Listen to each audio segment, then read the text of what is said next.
So good morning, everybody. How are we? Wow, that's an echo. Hold it down here. All right. Cool. I didn't hear anybody. Good morning. How are we? All right. There you go. It's a little better. Hi, Canada. How are you? All right. So across the river there. So my name is Juan Valentin, and I am an education program advisor at the United States Patent and Trademark Office. I was a former patent examiner for 12 years. In the technology of optical measuring and testing devices. So pretty much anything that used a camera to detect properties from something else, whether it was through transmitted light or reflected light from a surface. So you could determine the color of things, boneless chicken, all different kinds of things. If you're mowing a lawn, grass, lawnmower sensors would level the grass. If it needed nutrients, it would shoot things to satellites, lay out a big map, and then the maintenance people would know where to go and where to fertilize and where the grass needed to be cut, things like that. We use light for everything. So I did that for 12 years. It was cool, paid the bills, but it was not my life's calling. And education and outreach found me, and I was able to remain at the U.S. Patent and Trademark Office in my current role, where I get to travel the country and talk to awesome people like yourselves about intellectual property, right? And what does that mean? So let's get right into it here. So innovation, hashtag USPTO STEM. For those of you on social media, if you happen to take any pictures or stop by our booth at the Innovation Fair and you just want to let us know you stop by and say hi online, social media, please tag us with hashtag USPTO STEM, and you can follow us as well and see kind of the cool stuff we're doing around the country when it comes to innovation, intellectual property, and invention education. We also have, that's our Twitter handle, and we have a Facebook page as well. So this is my favorite slide, so I'm going to spend all of 5 seconds on it. I am not endorsing any of the products that I'm going to talk to you about today, so please don't tell anyone I did. Strictly your education only, and it's a valuable one at that, so enjoy it. All right, so what does it mean to be innovative? We have that poll up there that we're going to go to, but I'm about to give you what I think it means to be innovative. And everyone, you have someone else, what does it mean? And it could be different. But first, I think it's a mindset that you have. It's not one particular thing. I think it's a lot of things mixed together that makes a person innovative. And I think that we are most innovative in our younger years in life as we're learning. I think babies are probably the most innovative human beings on the planet. They learn how to do things, they're creative in the way they approach things, and they don't give up. Failure is nothing to them, right? They just keep trying, and they keep trying. So we need to remember that as we grow older, and the innovativeness is kind of drained from us. And I don't think it's on purpose, I just think it's a cultural thing, right? But we gotta train ourselves to continue to be innovative and to continue to act like a baby, right? So we need to build our thought toolbox. Welcome, come on in. We're just getting started. You have not missed hardly anything at all, except the disclaimer. I am not endorsing anything you see in this presentation when it regards to products, right? It's my favorite slide. So building a thought toolbox. What do you put in our innovation thought toolbox? What kind of things go in there? Well, first off, it's a commitment to learning, because learning does not stop after high school. It does not stop after college. It does not stop after you get that amazing job that first enabled you to get through all the soft skills and team building and all the other creative things that this organization has allowed you to do through their competitions.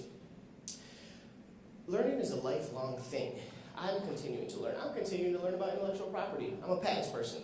So trademarks, copyrights, and trade secrets, these are all things that I continue to educate myself, as well as patent law, because patent law is always changing. But you want to remain committed to learning. What else do you want to do? Obviously, you want to be a problem solver. A lot of people take the easy way out. They go to the store and they buy it. The people in this room, you guys don't buy everything. You guys make things, right? When the robot breaks down, you could go buy something, or you could build it, right? And so you attack it. Is the door locked? Oh, it looks like the door might be locked. Yeah, but you guys build it. We want to find problems. We want to solve those problems. We want to be creators as opposed to consumers, right? Some things you have to buy, but when it comes to life, tackle your problems. Own them, face them head on, and go after them. Be the problem solvers. Be critical thinkers behind those problems to find the solutions and share those solutions with others so that you can pay it forward, right? Creativity. There's not one way to solve a problem. It might get you there a little faster, but it doesn't always make it the right way, right? There's more than one way to do things. So be committed to thinking outside of the box in your thought toolbox. And really, and I think creativity, I think it sometimes means maybe you don't know the answer. Maybe you have to ask somebody else, right? So pull people in, pull someone in that you might not think belongs on your team. For instance, you have an engineering team and you're designing a robot. I wonder how many of you are doing that right now. Everybody, right? How many people have artists on their teams? And those artists help you design the robots? No. But think about it. When you have an engineering design challenge, artists have a different way of thinking and approaching things. So maybe if you have a design problem with your robot, talk to an artist and see, bless you, how they might approach the problem, or see if they have anything to offer with you. You know, from a technical standpoint, they might not be able to let you know if that support is going to support the weight of a robot or whatever you need to do with it. But creative-wise, they may be able to help you. There's some cool videos we have online called The Science of Innovation. And they're 4 to 5 minute videos, and they're made for middle to high school age. And we have one on origami, the science of origami. And there's, you know, NASA has these satellites that unfurl. It starts like big, but it ends up super huge in space, and it just unfurls like a flower. It's pretty neat, and they're using artists to help them design these engineering origami designs. Pretty neat stuff. That's on our website, uspto.gov/kids, Science of Innovation. So be creative. Don't be afraid to get it wrong, right? And I think all of you already know all of this stuff, but it's not bad to reinforce it.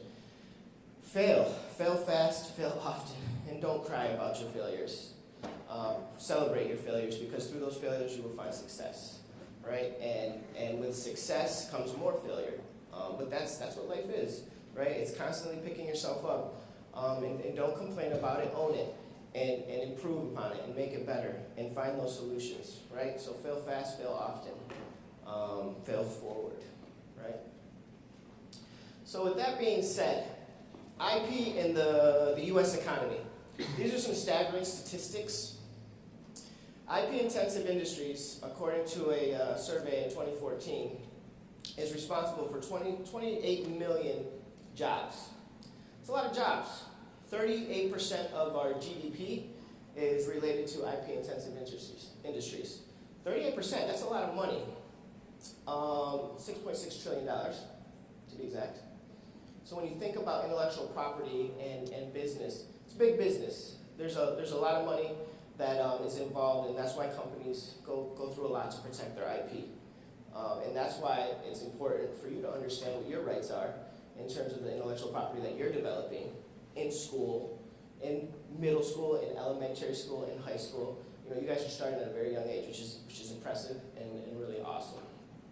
But I just wanted to put this slide up here because it really goes to show you as you move on, you know, through your young lives, what the role intellectual property is going to play in seeking for jobs and being an entrepreneur. How many people want to be entrepreneurs in this room? Want to be your own boss? A few of you? Okay, good.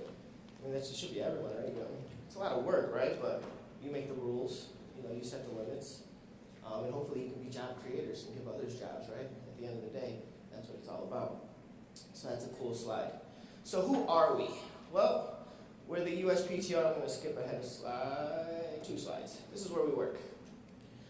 This is Alexandria, Virginia. This is our headquarters. So the Patent and Trademark Office, we have 3 main functions. We issue patents, we register trademarks, and we advise the administration, being the White House, on intellectual property policy.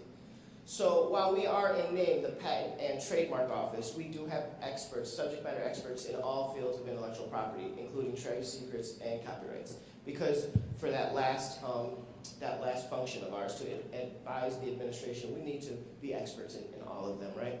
So let's go backwards here. So we employ almost 13,000 people. 80% of our workforce is high tech, meaning we have STEM degrees, science, technology, engineering, and math, because we have over 8,000 patent examiners.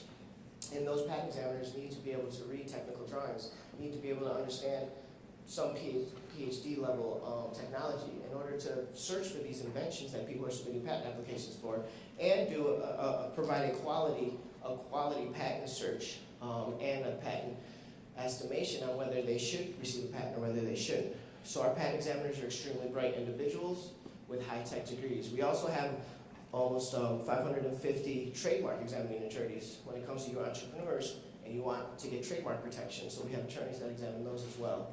We have almost 400 patent trial and appeal board judges. So last year, just to give you an idea, and this number is constantly going up, it's an exponential scale. We had almost 650,000 patent applications filed last year. That's a lot. That's a lot. Out of those 650,000, almost 350 patents were issued last year. And just to give you an idea, the patents issued were not the ones that were filed. We're about 16 months behind. So if you file a patent today, it'll get picked up on average 16 months from now. So there's a slight delay. We're working on it, which is why we're hiring more patent examiners. So when you go to school, get that engineering degree, if you want to come back and work for us, awesome. Do it. Trademarks, we got about 600,000 trademark applications, and about 240 of those were registered last year. All right, so I mentioned our headquarters in Alexandria, that white dot. We also have 4 regional offices, right? And I'm going to work this way and end with the one that we're in. So we have our Texas regional office, which serves these states in our south. We have our Silicon Valley regional office located in San Jose, and by the way, our Texas office is in Dallas. In San Jose, which serves these orange states right here. And then we have our Rocky Mountain regional office, headquartered in Denver, and it serves these states. And we're going to end right here in Detroit. We actually have our very first regional office, the Elijah J. McCoy U.S. Patent and Trademark Office, is located right down the street off of Jefferson, and it's opened 6 years ago. So for those of you who are in states that cover these areas, we do have resources for you and outreach officers that will come to you and educate your schools and your community, right? So that's good to know. Excellent. So what does IP mean to you? This is when I stop talking. Anybody? What does intellectual property mean to you? Right there, headphones. Something that you come up with that you want property, that you don't want anyone else to steal that idea of. Okay, excellent. That's a great start. Something that you come up with that you don't want anyone else to steal. Does anyone want to add to that? It's an idea with value. Okay, so how do we provide value to that idea? Has anyone ever sold an idea before? Has anyone ever bought an idea before? You want to add to that? We were always selling basically everything ever created. That's a key word though, right? Let's break what you said down. It's great. They start with ideas, but is it the idea that's sold, or what is sold, or what is traded?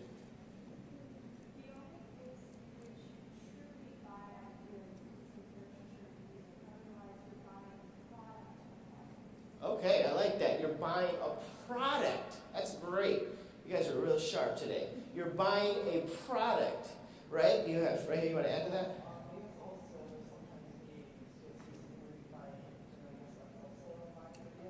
Oh, there you go. Okay, well, I stand corrected. All right. So that is the one time where you can buy an idea, right? But otherwise, when we're talking about invention and intellectual property, you're not buying an idea. You're buying something that has been taken from an idea. It's been designed, it's been thought out, it's been conceptually built, maybe prototyped, right? There's something a little more than that idea. Because if you buy an idea, there's a lot of risk involved with that. Whereas if you're buying something that's already designed, you kind of know what it does, how it works, you know the difference between what that is and what's out there already in the world. So you can do your homework before you invest that money to understand exactly what you're buying. Does that make sense, everybody? It's a commodity. It's like a house or car. You can buy it, you can trade it, you can sell it, you can give it away. Right? So, it comes from our brains. It's intellect, intellectual, right? It's yours. You came up with it, it's your idea, and then you did something with it. You built a car, you built a house, you can sell them, you can trade them. That's essentially intellectual property in a nutshell. And I want to introduce Denise because she is my co-presenter today. She is actually the regional outreach officer for the Detroit office here. And so welcome. the Elijah J. Mccoy office. By the way, we get capes for presenting. Yes, all right, cool. So, with that being said, we have constitutional basis. We are one of, I think, 2 federal agencies where I like to call this job security. Our job function is in the Constitution. It doesn't get any safer than that. It's going to take an act of Congress, literally, to remove my job. Or at least the patent examiner's job. My job is over here. It's not quite as important as the patent examiner, but I like to think I'm important too. Congress said, we shall have the power to promote the progress of science and the useful arts by securing for limited times, and this is important, like they were smart people. I mean, patents, intellectual property goes back centuries, hundreds and hundreds of years, right? But our Constitution, they understood the fact that people were going to be inventing in the infancy of our country. The economic engine that's going to drive the growth of our country was going to be through innovation, and they understood that, and they wanted to protect that. And they put it in Article 1, Section 8, Clause 8 of our Constitution. How awesome is that? I mean, that's pretty amazing. That's pretty amazing. They knew that you were going to be sitting here one day, and you were going to have these amazing ideas, and you were going to turn those into something amazing and want to sell them, right? And they wanted to protect that for you. So they put it in the Constitution, right? So what are the 4 forms of intellectual property? I've already said them probably a couple times. Real quick, anybody? Besides Denise? Copyright. All right, awesome. Patents. Trademarks in the back. Trade secrets. There you go. Bam, that was quick. Excellent. There are 4, so I can skip over the next 4 slides and go right into patents. Awesome. So, patents, what are they? Does a patent give you the right to make your invention? If you have a patent on your invention, does it give you the right to make it? No. Why do you say that? Doesn't it just say that nobody else can do the invention? Man, you guys are really smart. That is exactly what it says. It says it gives you the right, where's that slide? Well, I haven't memorized, so I'll just tell you. Patents give you the right to exclude others, and the key word being there, exclude others from making, using, selling, and or importing into the United States, right? So that key word is exclude. You can stop others from making, using, and selling your invention because it's a complex situation, right? It's kind of like a formula you need to evaluate when you have your patent. Does your patent infringe on somebody else's patent, right? Because that's what happens with patents is you improve things, right? And I'll get going more into that, but that's a good point. So, how old was the person who invented the popsicle?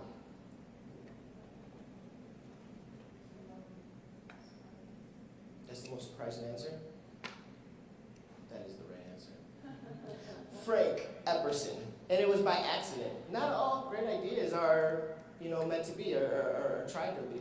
They're stumbled upon. So back in 1905, Frank Epperson was an 11-year-old who was playing outside in a cold winter day, and he was drinking his soda mixture, and he had a straw inside of it, and his parents said, "Hey, Frank, it's time to go to bed or come eat dinner," or something along those effects, right? So he goes inside, forgets about his soda drink, and he comes out the next day, and popping out of the snow is his straw thingy, so he pulls it out, and the whole thing just kind of comes out of the cup. Give it a little lick, and he's like, wow, I'm onto something here, right? I'm onto something, and they actually filed a patent application. This is the patent application in 1924 right here, and this is what we now know as the Popsicle, the brand name. That's their trademark. It began as the Epsicle. Pretty cool, though. So that goes to my next question. There's the slide I wanted earlier. You'd think I'd know this presentation by now. So, how old do you have to be to get a patent? Is there an age restriction? Denise, is there an age restriction? There is no age restriction. So, assuming you should at least know how to read and write, I'm hoping, because you have to search for it, or you have really friendly friends and parents who help you out a lot, which we all do, right? But no, there is no age restriction. All you need to do is have the ability to find a problem and solve the problem in such a way that is unique, non-obvious, and novel, right? So, more into that. Here's the right to exclude. You may exclude others from making, using, and selling. So, what does this mean? If you have a patent, I said the thing about importing, right? So there's an agency called Customs and Border Patrol. So if you have a patent, you can register your patent with Customs and Border Patrol, and they will monitor all the U.S. ports and monitor for people from outside the U.S. trying to import your product, right? So that's kind of a big deal, especially if you're trying to protect yourself from infringers and counterfeiters, right? So that's kind of a neat thing that a lot of people don't realize. All right, so can anyone tell me what the real McCoy is? No? That's Elijah McCoy. So there's a couple different sayings on how the real McCoy came about. I'm going to give you the Patent and Trademark Office version because it's a great story. So there was this inventor, Elijah McCoy, right? He comes from a family, an African-American family, and they actually used to be slaves in the South. They escaped slavery through the Underground Railroad. They traveled north across the river to yonder Canada over there. So his family took roots in Canada. And when McCoy was a teenager, they decided that they wanted to send him to Scotland to study for engineering. So Elijah McCoy went to Scotland, gets his engineering degree, mechanical engineering degree, comes back at the age of 16. He's a really smart guy, by the way. And around that time, there wasn't too many, aka nobody, was hiring black engineers at the time. It's unfortunate, but those were the times. So he got a job. He needed to make some money. What was his job? He became an oilman on the railroad system. All right, and what's an oilman do? Well, back in the day, trains, as we expanded westward, we had railroads that took us west, right? Well, these trains, they couldn't go very far. I'm just going to say a number. I have no idea whether this is right, but for this conversation, it's going to be worth it. They could go 100 miles before they had to stop. And an oilman, Elijah McCoy, had to oil every single moving part along this train while it was stopped. So if you were in a hurry to get out west, sorry, that wasn't going to happen because this train had to stop every 100 miles. And it was a tedious process. It was a dangerous process. Locomotives are huge. There's a lot of moving parts. You have the ability to lose a limb very easily. So as Elijah McCoy did this, for 2 years, he was an oilman on a train. He thought to himself, which many of you have had this same thought, there's got to be a better way to do this. There has to be a better way to do this. So he went home. He worked on it for 2 years. He failed. He created. He failed again. He created. He failed some more. And finally, after 2 years, he developed what is in his patent. It is an improvement in lubricators for steam engines. It's an automatically self-lubrication cup, right? So his invention installed on these railroad trains, and it oiled every single moving part on that train automatically. That was his invention, right? So when a conductor, if I'm driving a train and you ask me to take this train out to California or wherever it was going, I'm going to ask you, I'm not going to drive this train unless it has the real McCoy. Does it have the real McCoy? Because I want that train to have that oil cup on it, so I know it is going to have the quality and the consistency to take me from point A to point B without stopping one time. I don't want to get stranded in the middle of nowhere, right? So that is the real McCoy. And we have a trademark office named after him because his family moved from Canada down into Michigan in the Detroit area and established foundation out here. We also, I'll use this time to we have a 10 million patents campaign. So this was in 1872. Notice this patent number, 129,000. When I started working at the Patent and Trademark Office in 2002, we were on about 6.5 million patents in 2002.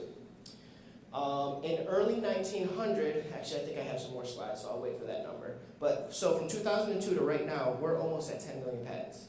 So in 16 years, we've gone almost 4 million, whereas in 150 years almost, they went 6.5 million. What does that tell you about the amount of filings? And I showed you the slide earlier, right? 650,000 patent applications last year. Next year it's going to be even higher. It's an exponential curve, right? Technology is advancing, so we need you to study to become computer scientists, engineers. We need you to solve lots of critical technological problems. We're moving really fast in the digital world. I don't know if you have a chance to go to the Innovation Fair. I highly suggest it. Come make a simple circuit. We're making flashlights, but there's people with tic-tac-toe robots. And those tic-tac-toe robots, that's just for show. Those robots do a lot more than play tic-tac-toe. Those are some really smart robots, right? And someone programmed those robots to do that. Like, robots don't program themselves, right? There's a human behind that. Lots of humans, right? And that's going to be you in these seats one day, and it's going to be even more high-tech. You talked a couple times about how patented things are improvements, like you improve the oil. Yes.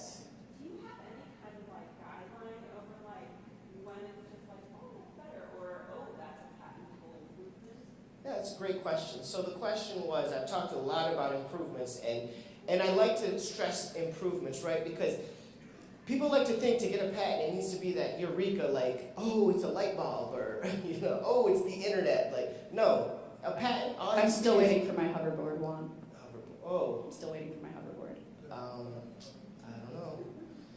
That doesn't have wheels. That doesn't have wheels, right? I think I saw that in Back to the Future, so you can't get I'm that. still waiting on it. So it has to be incremental. It has to be some sort of improvement. Here's the key, right? It has to be new. What does it mean by new? It can't already exist. It can't already be out there. This next one is what catches everybody, and this is where it's a kind of a give and go with the patent examiner. You have to figure this out. It's called non-obvious. Well, what does it mean to be non-obvious? Well, your chairs have 4 legs. I want to put a 5th leg on that chair. Or I want to change the color of the chair. Well, I think changing the color of something is a little obvious, isn't it?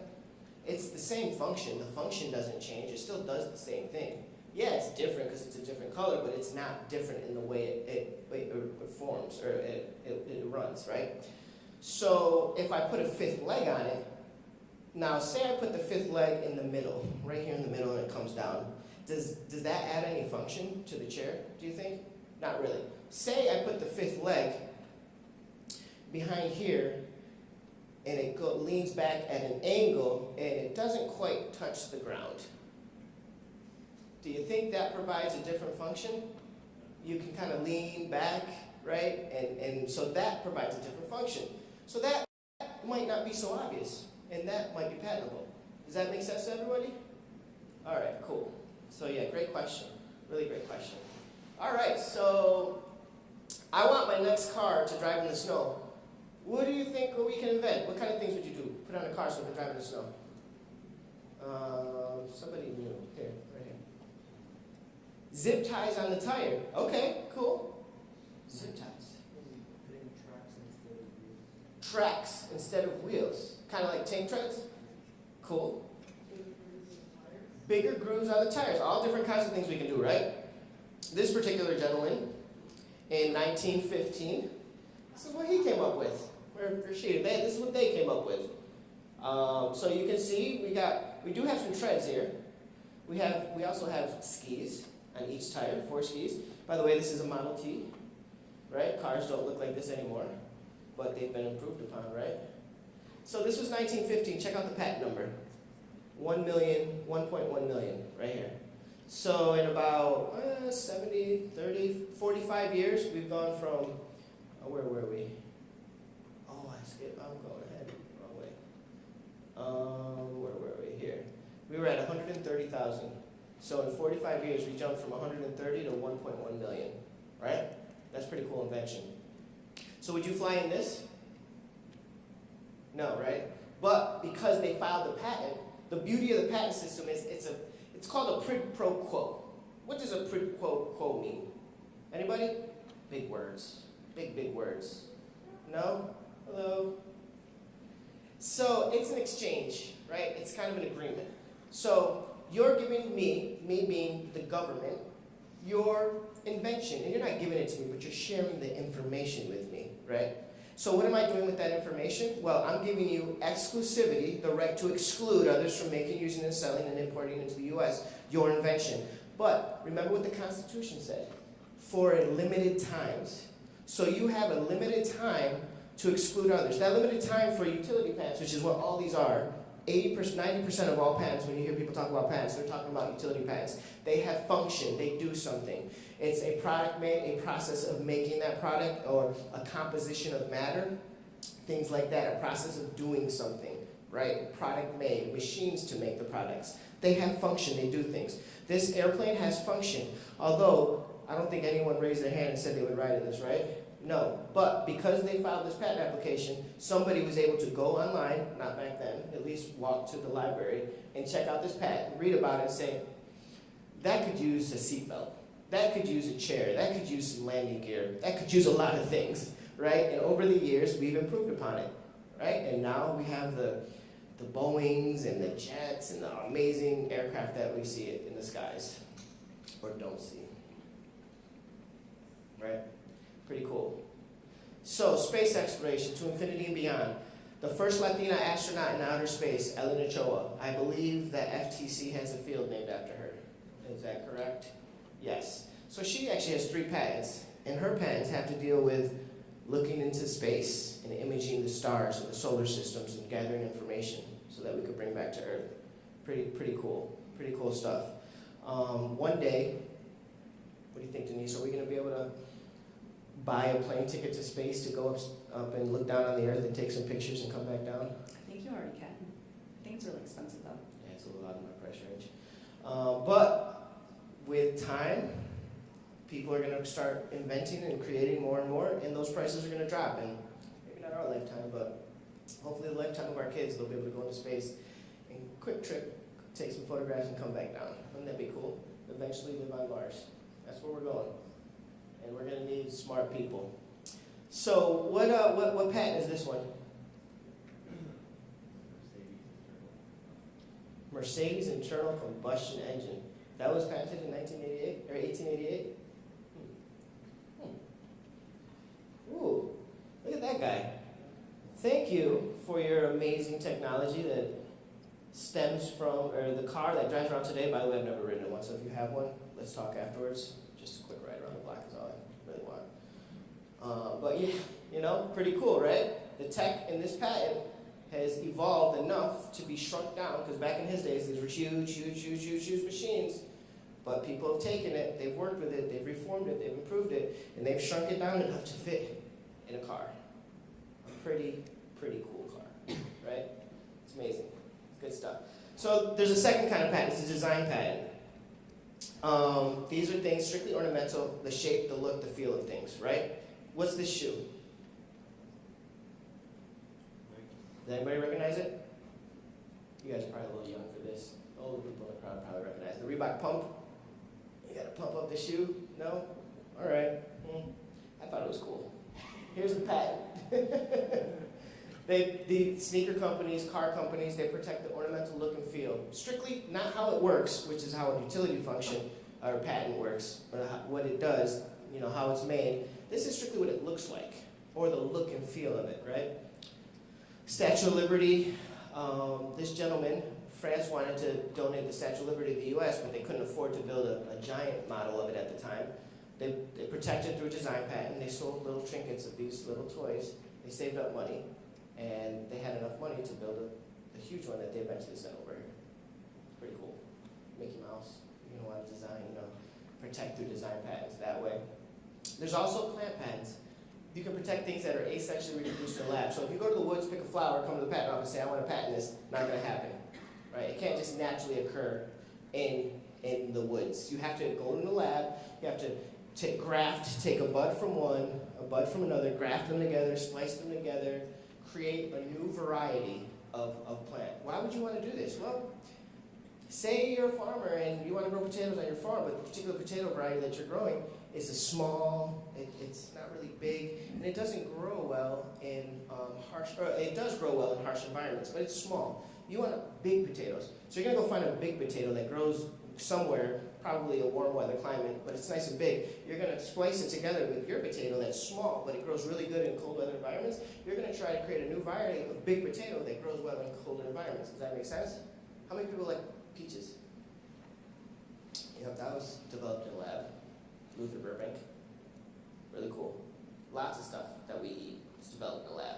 How about Haas avocados? Those are really good, right? No? I think they are. Well, here we go, right here, Rudolf Haas.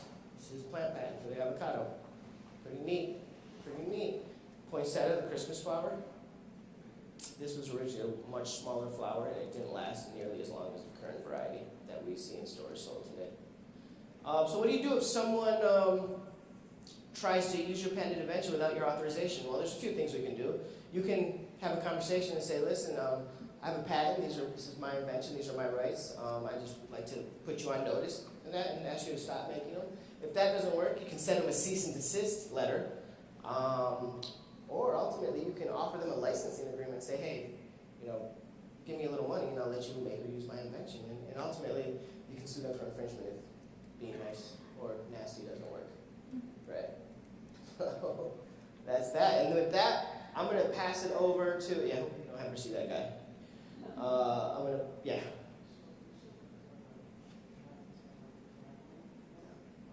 Yeah. 20 years from the date of filing for utility patents, 15 from the date of issue for design patents.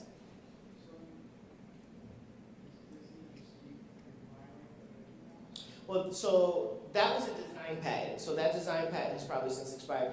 Disney's a special case. Yeah. So we can talk about that later. But yeah, Disney, especially when it comes to copyright, they've gotten an act from Congress. So Yeah, they use a lot of trademarks and copyright for protection of their characters. So trademarks. So trademark. Quick, go ahead. Sorry, I have a question on patents. So if a company, say they're a fan company, and they made a fan 8 days, and their next revamp fan with 7 days, do they have to apply for a new patent, or is there some sort of a complicated system? no, yeah, you're gonna have to apply for a new patent because it's a new invention, right? It's not the same thing. And plus, you're gonna want to keep filing new patents improvements because that's gonna extend what? That's gonna extend the life of your ability to exclude others from making using. Otherwise, you still have that 20-year time period. So, yeah. Can you renew patents or once they're expired? No, after that 20 years, you are statutorily barred from. Now, when you say renew, you can improve it and refile, and you can also refile with the same date. So you kind of have the same protection.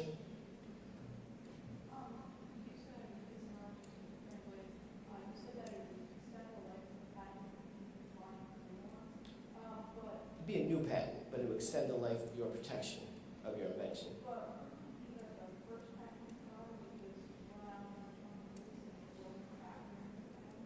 Yeah.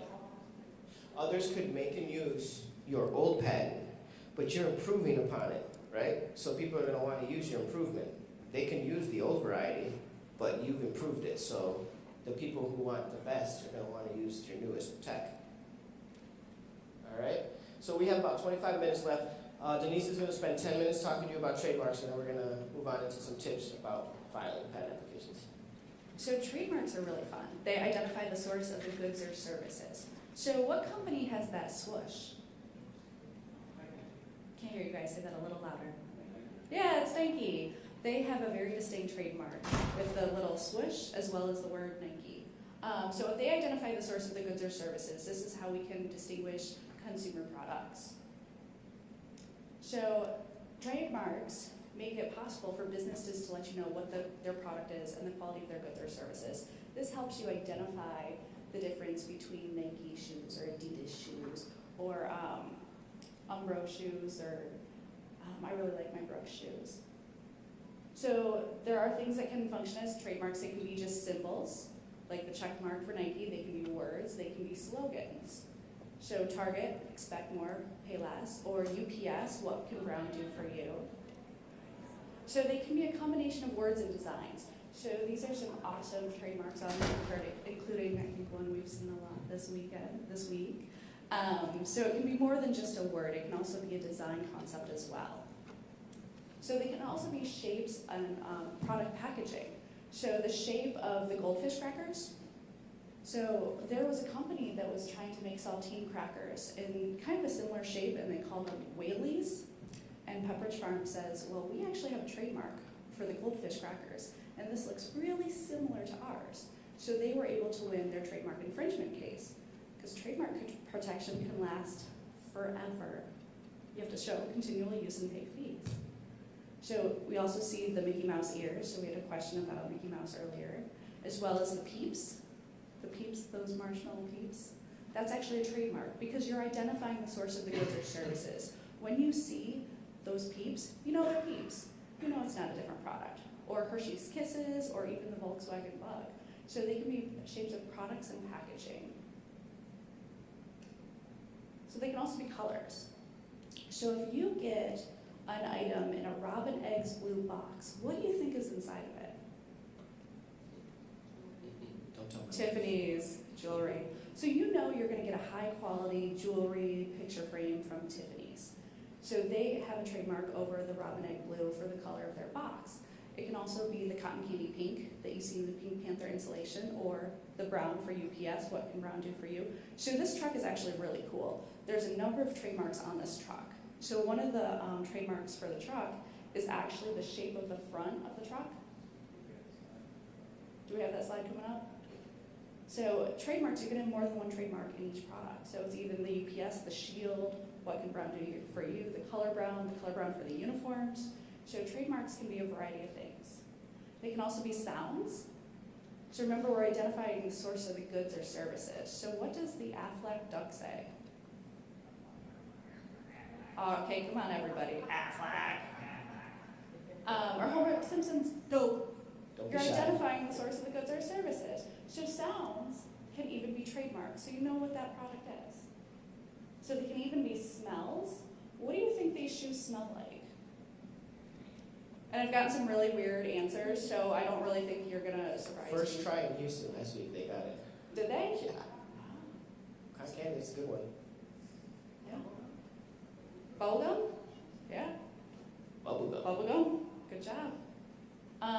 There's even thread that smells like grape. So smells can be a trademark. So this is our UPS truck. So what can brown do for you? So there's 7 trademarks. We've already talked about some of them. Any other ones that you guys think there are on here? Don't be shy. So we already talked about the shape of the truck. Tires, possibly. The sign. The line across.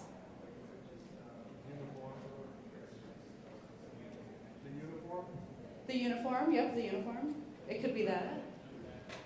On the back bumper, it could be the back bumper. So this is all identifying the source of the goods and services.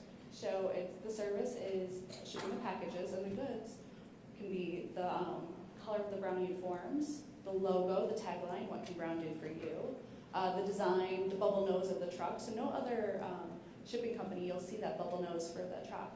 The UPS shield logo, the name UPS itself, the tagline over here for the worldwide services, and the color brown for the vehicles as well.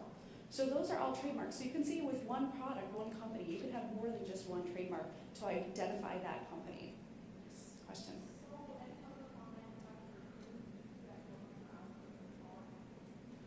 Well, in delivery services, right? So trademarks are kind of like patents in that with patents, your patents are classified in a specific classification. So trademarks are classified in different classes. So when you get a trademark, you're not getting an ultimate trademark that you can use for anything. You're coming in and registering it in a specific class for use. So in this particular case, this is delivery of goods and services, right? Or the uniforms. The uniforms would be in a clothing Uniforms, classification. yeah. So why are trademarks important? Well, if I want to go buy toothpaste and I don't like cinnamon toothpaste, I want to make sure I'm getting that cool mint toothpaste. How What's am I in, gonna what's know? in that tube? How am I going to even know it's toothpaste? It could be hemorrhoid cream, I don't know. Right. Could be, cold cream for underneath your eyes. So that's why trademarks are important. We know the product that we're getting. We know it's a consistent quality from the source of the goods or services. So it allows you to distinguish the different products, the different services. So we're making sure that we're not getting hemorrhoid cream. Okay, so true or false? Only trademarks registered with the United States Patent and Trademark Office may use the registration symbol, the circle R. Say it really loud for me. True. Good job, guys. That's T-Marky, by the way. T-Marky. Alrighty, so copyrights. Copyrights protect original works of art in a fixed, tangible medium. So it has to be out of your head. So they can be songs, they can be books, they can be sculptures, they can be movies, they can be poems. Who here likes to paint? Okay, a few of you who here likes to draw or write poems. You guys have copyrights. Probably didn't even realize that. And does anybody in your family post your paintings on their refrigerator? Do you give them your permission? They need your permission because that's your copyright. Also, that's not on that slide, is software. So that's a big one, right?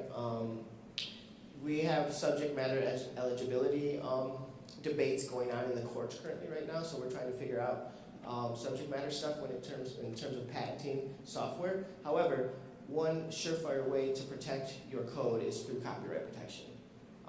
And that's not to say that you cannot get a patent for software.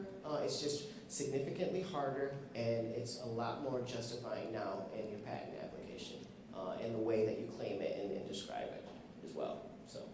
So one of the things about copyrights is that the instant that it's in a fixed tangible medium, you can use the C with the circle without federal registration. Yeah. So that's to put other people on notice. Question? Go ahead, question. Just about software. I know for design patents, you have to put your design in the patent. For software, you just put your code. Oh, the code. The actual code? That's a good question. No, you don't have that. The actual code does not need to go in the patent. What you're getting a patent on is the process, like what the code is doing, right? Because code it's a process of doing something. It's a function. You're carrying something out. So line by line code, you don't have to put that in the patent. Alfred, you got anything you want to add to that one? You have to put the specific algorithm. It wouldn't be the code, but it's whatever the algorithm is. Yeah. That has to be in the patent because it has to show how to make it use that product. Exactly. So thank you for that. So now I'll expand upon that. So you have patent drawings that you submit, and I'll talk a little bit more about that in a few slides. But these patent drawings are going to be the algorithm to your code. So while it's not line by line what the actual code is, it's step by step what that code is doing, right? So the drawing is going to be step A, pick up a waffle. Step B, put it on a plate. Step C, pour syrup on waffle, right? Things like that. Does that make sense? All right, cool. What's a trade secret? Any ideas? Go ahead. So it's like, the company's secret sauce, it's the product, what it is. Yeah, it's economically valuable information that's generally not known. Does anybody know the formula to Coca-Cola? It's probably the best guess I've ever heard. Say that again? Right, they've modified their formula a little bit. To comply with To comply with U.S. law. standards. So, even the Krispy Kreme formula, as well as they have special fryers to use that's proprietary, that's only for KFC. So it's economically valuable information like a pattern or formula that's generally not known. And the thing about trade secrets is that you can't just come up with something and say it's a trade secret, right? It has to give you, like Denise said, it has to give you an economic advantage over a competitor. And you have to show that you are diligently trying to keep it a secret, right? So you have to prove that, oh no, it's been locked up in this safe for years. Only Denise and Juan Valentin have had access to this safe. And somehow someone got into that safe, whatever, but you have to prove that you've been trying to keep it a secret. And another thing about trade secret law is that it used to be a state thing, where with trademark registrations and patent grants, that was a federal law that protected both of those. Trade secrets used to be run individually by state, and it was much harder to go after people in multiple states because each state had a different law. Recently, federal registration has been passed, so now there's federal trade secret law that kind of helps put it into more of a regularly regulated statute policies for policy owners, patent owners. So what you're saying is my method to decide which shoes to wear is a secret. No one knows that method except for me. That's not a trade secret. Well, I don't know if I would pay for your method because I like my method better. Okay. So even though it's a secret only I know, it's not economically valuable. Did you have a question? I have a question about use of trademarks. So you're obviously using a couple of trademarks there in your presentation. In fact, I'm using contact with your logo. When is it okay to use trademarks? Like all the paintings probably have like lots of trademarks on there. You know, as long as you're by, you know, list of trademarks. And when is it okay to use trademarks? So usually you should ask for permission. For us, we're doing educational purposes, showing these products. We do not endorse any of these products, but we're Favorite using it slide. for an educational purpose. Yeah. And if you're getting sponsored by a company, chances are that they're going to want you to put their trademark on there. However, you know, I would ask, but most likely they're going to want it on there. So say you use like a Coca-Cola logo somewhere, where you identify that as trademark or registered, would you be?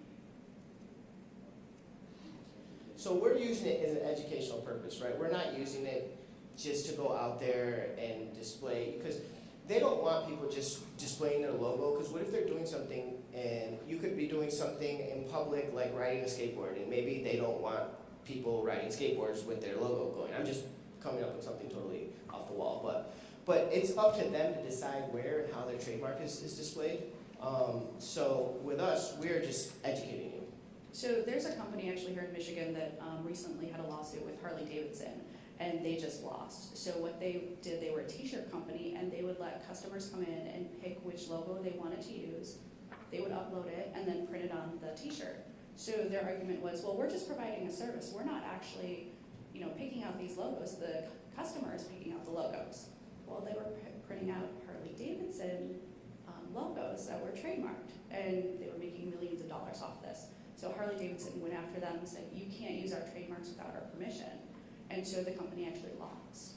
So even though they were providing a service, because they were using Harley Davidson's trademarks without their permission, making money off of them, they were liable for infringement.